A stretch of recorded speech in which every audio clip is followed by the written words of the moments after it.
আচ্ছা, মানে এই কথাটারই একটা জিস্ট আরকি ছোট করে ফটো কার্ডগুলিতে প্রচার হয়েছে, একই কথা। তো উনি যে কথাটা বলেছেন, সেই কথাটা কোনোভাবেই লেজিটিমেসি দেওয়া যায় না। উনি বলেছে যে মালিক পক্ষের সাথে যদি কোনো নেগোসিয়েশন হয় এবং চাঁদার উনি একটা ডেফিনেশনও দিয়েছে, জোর করে নিলে সেটা চাঁদা হয়, জোর করে না নিলে আপনি ইচ্ছে করে দিয়ে দিলে সেটা চাঁদা হচ্ছে না, তাই তো? চাঁদা আসলেও হয় না। ধরেন আপনি আমাকে ইচ্ছে করে দিবেন, এটা তো চাঁদা আসলে হয় না। কিন্তু মানে আপনি প্রতি মাসে বা প্রতি একটা কারণে আমাকে দিতে বাধ্য হচ্ছেন, এইটা একটা ব্যাপার।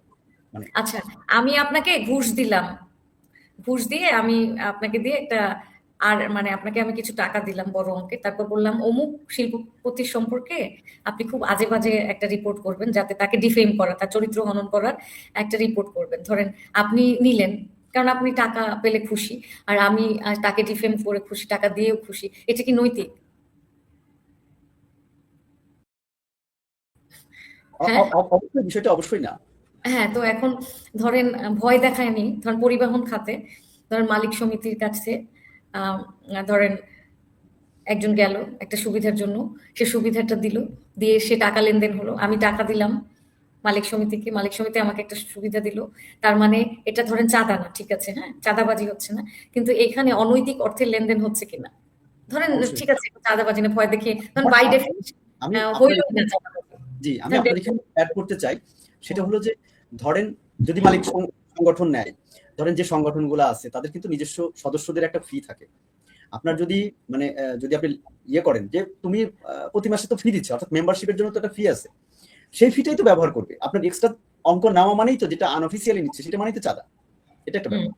ঠিক সেম ঘটনা হচ্ছে যে আপনি যদি শ্রমিক সংস্থা বলেন, আমরা দলগুলো বলি না যে প্রতি মাসে বা বছরে একটা ফি দেই, এটা তো একটা মানে আমরা দিচ্ছি, এটা তো এটা তো উইলিংলি দিচ্ছি, এটা ঠিক আছে।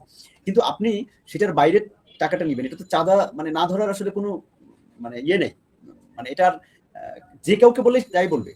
কিন্তু এটার আমি যেটা আপনার কাছে ফাইনালি একটু জানতে চাই, ধরেন এই বিষয়টা ঠিক আছে, কিন্তু এখন আসলে মানে আমরা যেমন সরকার চাচ্ছি, অর্থাৎ ধরেন প্রধানমন্ত্রী বা বিএনপি যে ধরনের অ্যাক্ট করা উচিত, উনার মানে এই টাইপের যারা নট অনলি এই মন্ত্রী, অন্য যারা এই ধরনের বক্তব্য দেবেন তাদের আসলে মানে ক্ষেত্রে কি ধরনের অ্যাকশন নেওয়া দরকার বা কি ধরনের মানে অবস্থান নেওয়া দরকার। পাশাপাশি মানে অনেকে কিন্তু এই গত কয়েকদিন আগে আমি দেখলাম সোশ্যাল মিডিয়ায় একটা ট্রেন্ড হচ্ছে যে মন্ত্রিসভায় বা যে কোনো একটা দায়িত্ব দেওয়ার আগে আমার মনে হয় যে এক ধরনের কাউন্সিলিং করা দরকার, যে কি ধরনের কথা বলা দরকার, কি ধরনের বলা দরকার না। এই জায়গাটা থেকে আপনার কাছ থেকে কিছু শুনতে চাই। দেখেন, আমার কাছে একদম স্পষ্ট যে এটা জবাবদিহিতা থাকা উচিত, এবং মুখ খোলার আগে মানে একজন মন্ত্রী জনগণের কাছে কি বলবে, সেটার এফেক্ট কি পড়বে, সেই জিনিসটা বলার ফলে আহ, সেই আহ, যে সেক্টরে আসলে চাঁদাবাজি বেড়ে যাবে কিনা, এইটা কিন্তু ঠিক ওরকম কথা হয়ে গেল যে বিগত সরকারে যে প্রেস উইং বলেছিল না প্রধান উপদেষ্টার, যে এটাকে মব বলা যাবে না, এটা হচ্ছে প্রেশার গ্রুপ।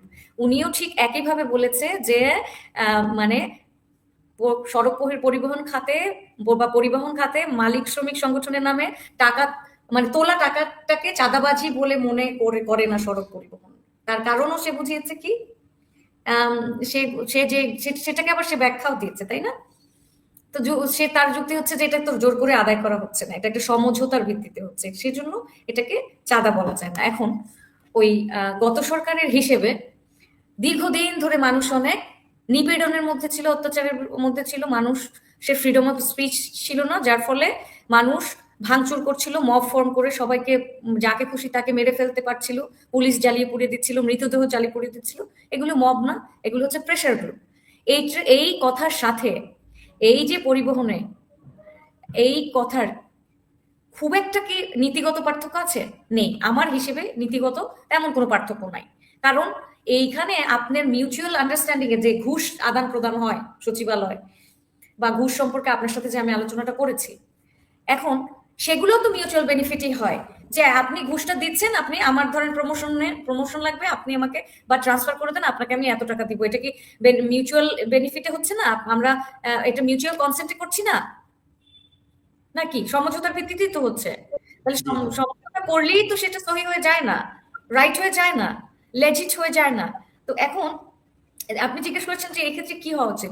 এই ক্ষেত্রে অবশ্যই অবশ্যই তাকে জবাবদিহিতা ভেতরে আনা উচিত, এবং আপনি ঠিকই বলেছেন যে এদের নিয়ে মাঝে মধ্যে বসা উচিত, যে কি বলতে পারবে, বা কি বলতে পারবে না। আমি একটা কথা কিন্তু আগে বলেছিলাম যে Tarique Rahman is not alone. উনি যত সুন্দরী কথা বলুক, পলিটিক্যালি রাইট থাকুক, কিন্তু ওনার মন্ত্রী পরিষদ যখন এই ধরনের আজে বাজে কথা যখন বলে, বদনামটা কিন্তু ওনার ঘাড়েও চলে যায়। তো এই জন্য ওনাদের মাঝে মধ্যে মিটিং গুলিতে কিছু সময় হলেও এই কথাবার্তা বলার, মানে বাঙালি যেরকম অতিরঞ্জিত কথা বলে, ওই যে আমি শিক্ষা মন্ত্রণালয়ের যে উপমন্ত্রী বলেছিলাম যে অনুকরণীয় হবে, মানে আমি বলেছিলাম যে আমি কারিকুলাম নিয়ে কাজ করি, অনুকরণীয় করার কোনো অপশন এদেশে নাই। তাতে বাংলাদেশের বাজেট পুরোটাও যদি এখানে ইনভেস্ট করে তাহলেও পারবে না, কারণ আপনার সমস্ত শিক্ষকদের চেঞ্জ করতে হবে, কারণ বাংলাদেশের হুম জি তো আমি এইভাবে আমি জি, হুম হুম বলেন বলেন। বলেন। মানে এইভাবে মানে অতিরঞ্জিত বা ফালতু কথা বলে সবারই বদনাম হবে, মানে এক্সট্রা এক্সাজুরেশন এইসবের তো দরকার নাই ভাই, যতটুকু পারবেন জি, ততটুকু বলেন। মানে যেটা অতিরঞ্জিত ভাবে না বলাটাই হ্যাঁ আসলে উচিত, এবং এই বা বিষয়গুলো নিয়ে যেটা আসলে যেটা অনৈতিক, অতিরঞ্জিত, এবং একজন বলেছেন অতিরঞ্জিত, আরেকজন বলছে অনৈতিক। যে অতিরঞ্জিত বলেছে সে তার হিসেবে সেই কাজ করতে গেলে বাংলাদেশের প্রত্যেকটা শিক্ষককে চেঞ্জ করতে হবে, কারণ ফিনল্যান্ডের মতো দেশে সবাই হচ্ছে ট্রেন্ড টিচার এবং তাদের ওই ইউনিভার্সিটি শিক্ষকদের থেকে বেতন বেশি। হ্যাঁ, ওইভাবে ওই রিফরমেশন পারবেই না, শুধু শুধু এই শুধু জায়গাটাই আমি আপনাকে আরেকটা প্রশ্ন করতে চাই, যেহেতু আপনি শিক্ষার কথাটা নিয়ে আসলেন। ধরেন আমাদের যে বর্তমান শিক্ষামন্ত্রী, তিনি কিন্তু একসময় মানে ব্যাপক একটা পরিবর্তন এসেছিলেন, কারণ কি ওই সময় আসলে নকলের একটা ব্যাপক মানে ইয়ে ছিল, মানে প্রচুর নকল হতো, গ্রামগঞ্জে সব জায়গায় ওপেন নকলের একটা ব্যাপার ছিল। উনি সেটা একদম কমাইতে পেরেছিলেন। কিন্তু মানে বর্তমান সিচুয়েশনে আসলে কিন্তু নকলের চেয়ে ধরেন আমাদের বলা হচ্ছে যে আমাদের শিক্ষা ব্যবস্থা একদম ঢেলে সাজানো দরকার। সেই জায়গাটায় আসলে উনি কতটুকু পারবেন এবং করার মতো বর্তমান প্রেক্ষাপট হচ্ছে, এবং কি কি করা উচিত, এই তিনটা জায়গায় আপনার কাছ থেকে শুনতে চাই, যেহেতু আপনি শিক্ষকতা করেন এবং শিক্ষা নিয়ে আপনার একটা বড় ধরনের আহ, এই মানে এটা আমি নিয়ে knowledge। অনেকগুলো কারিকুলাম নিয়ে কাজ করেছি। মূল ব্যাপারটা হচ্ছে কি যে এই বিশ্ববিদ্যালয়ে যারা শিক্ষকতা করে তারা কিন্তু কারিকুলাম নিয়ে কাজ করে না। বিশ্ববিদ্যালয়ের শিক্ষা ব্যবস্থা ভিন্ন, আর স্কুল কলেজ যেটা ধরেন তাদের কারিকুলামের মানে সিস্টেমটা একদম ভিন্ন, ঠিক আছে? তো কারিকুলাম কি, কারিকুলাম কিভাবে কাজ করে, কারিকুলামে কি কি ইনক্লুডেড থাকে, কিভাবে পড়াতে হয়, কি পড়াতে হয়, এই সবকিছু নিয়েই হচ্ছে কারিকুলাম হয়। এখন এখন যে যিনি আর কি শিক্ষামন্ত্রী আছেন, ওনার কথাবার্তা আমি আগেই বলেছি আমার কাছে ভালো লেগেছে, এবং ওনার বিগত দিনের একটা খুব ভালো হিস্ট্রি আছে। কিন্তু বাংলাদেশে কি করে, হুট করে এসে কারিকুলাম চেঞ্জ করে। বা গত রেজিমে বা গত কয়েক বছরে জানি 4-5 বার কারিকুলাম চেঞ্জ হয়েছে। আপনি দেখেন এই ইন্টারিম গভর্নমেন্টের শিক্ষায় হাত দেওয়ার কি দরকার ছিল? তাতে তো দরকার নাই। ইতিহাস পরিবর্তন করবে বাংলাদেশের স্টুডেন্টরা, আমরা ফ্রাগমেন্টেড হিস্ট্রি শিখি, কারণ যেই সরকার আসে তাদের নিজেদের সুবিধা অনুযায়ী ইতিহাস চেঞ্জ করে দেয়। তো এই যে শিক্ষা নিয়ে রাজনীতি, এই রাজনীতি তো বন্ধ করতে হবে। এখানে বারবার বারবার কারিকুলাম যে চেঞ্জ করে সেটা তো প্রয়োজন নাই। কিছু টপিক পরিবর্তন করতে পারে, কিছু এডিশন সাবট্রাকশন আসতে পারে, যে কিছু কিছু জিনিস বাদ দেওয়া দরকার। যেমন মুক্তিযুদ্ধকে যেখানে প্রতিরোধ যুদ্ধ হিসেবে দেখানো হয়েছে, সেটা বাদ দিয়ে আবার মুক্তিযুদ্ধ অ্যাড করতে হবে। বঙ্গবন্ধুকে বাদ দিয়ে দেওয়া হয়েছে, বঙ্গবন্ধুকে বাদ দিয়ে দেওয়া হয়েছে এই যে জুলাই যোদ্ধাদের, এই বঙ্গবন্ধুকে আবার অ্যাড করতে হবে। বঙ্গবন্ধু ছাড়া তো স্বাধীনতা হয়নি। জিয়াউর রহমানকে অ্যাড করতে হবে, তিনি ঘোষণা দিয়েছেন। এখানে যার যা ক্রেডিট আছে ইতিহাসে সব দিতে হবে। এইগুলিকে অ্যাড ট্যাড করে কিছু পরিবর্তন আনতে হবে, কিন্তু পুরো কারিকুলামকে ধরে আপনি পরিবর্তন করে দিবেন কিভাবে দিবেন? এই যে দেখেন বিশ্ববিদ্যালয়ের শিক্ষকরা এসে কারিকুলাম নিয়ে ডিসকাস করে, যাদের কোনো আইডিয়া নাই, কিছু জানে না, কোনো রকমের কোনো ধারণা ছাড়া তারা বিরাট বিরাট জ্ঞান দেয় এসে কারিকুলাম নিয়ে। ভাই কারিকুলাম কি আপনি বলেন তো, একজনকে জিজ্ঞেস করেন, তারা জানেন। এখন কথা হচ্ছে কি, এই কারিকুলামের যদি রিফরমেশন দরকার, সেখানে কারিকুলাম যারা বলছে তাদেরকে আপনার বসাতে হবে, তাদেরকে নিয়ে কাজ করতে হবে। যে বিশ্বের অন্যান্য যে সাকসেসফুল কারিকুলাম গুলো, যেমন ফিনল্যান্ডেরটা, তারপর ক্যানেডিয়ান কারিকুলাম, তারপরে হচ্ছে ব্রিটিশ ন্যাশনাল কারিকুলাম। ব্রিটিশ তো ইন্টারন্যাশনাল ন্যাশনাল দুটো আছে, মানে ব্রিটেনে কিন্তু ওদের নিজস্ব কারিকুলাম আছে যেটা কিনা সরকারি, আরেকটা আর হচ্ছে ওদের যে প্রাইভেট গুলি আছে সেখানেও মানে সিমিলার হলেও একটু আলাদা, ওই কারিকুলাম ভিন্ন। তারপরে ওদের গ্রামার স্কুল আছে, সেখানে কারিকুলাম একটু ভিন্ন।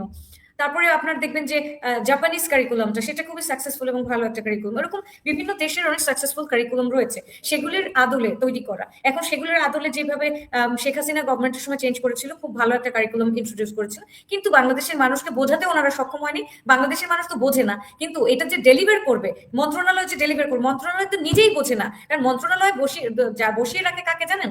আর এনে কাদের দিয়ে কথা বলে? ভার্সিটির টিচারদের দিয়ে কথা বলে। এখন ভার্সিটির টিচাররা কারিকুলামের কি জানে? তারা পিএইচডি হতে পারে, ওস্তাদ হতে পারে, সে তো ওস্তাদ তারই